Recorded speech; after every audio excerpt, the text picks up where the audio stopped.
Alors pour moi, ça m'arrange puisque pour l'instant, je vais pouvoir encore garder une bonne petite paire d'années mon S24 Ultra, ce qui va me permettre d'attendre que cette technologie, elle soit aussi fiable que séduisante. Alors, au final, cette annonce, elle est captivante. Le Galaxy Z Fold, c'est véritablement une vitrine. C'est Samsung qui bombe le torse pour dire on sait le faire et il s'adresse directement à ça, à tous ses concurrents. C'est impressionnant, c'est techniquement fou, mais c'est quand même bourré de compromis. Alors que Huawei, lui, il a déjà rendu ce format réel pour ses clients chinois qui se baladent certains avec des trifolds.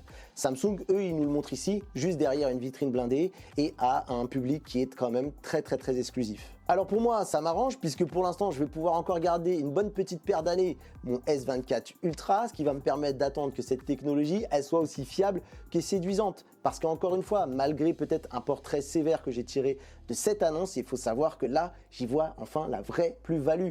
Pour moi, quand on ouvre un écran de 6,5 pouces pour basculer sur un écran de 8 pouces, le gain, il est trop sommaire. Là, pour le coup, avec 10 pouces, je dis oui, la proposition, elle est alléchante. Mais ce qui m'intéresse maintenant, c'est toi, de savoir ce que tu en penses. Est-ce qu'une fois que le Trifold met un pied en Europe, tu es prêt à l'acheter à n'importe quel prix et à faire partie de ces fameux early adopters, de cette élite de la tech qui va prendre le téléphone quoi qu'il en soit?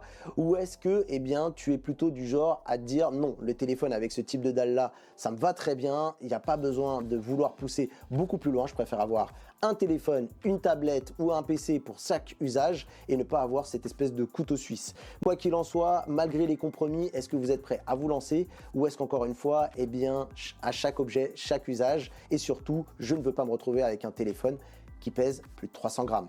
Dites-moi tout dans les commentaires et si tu as apprécié, n'hésite pas à lâcher le pouce, à t'abonner et à commenter la vidéo, ça me fera extrêmement plaisir. C'était Mathieu, on se dit à très bientôt pour une prochaine vidéo. Bye!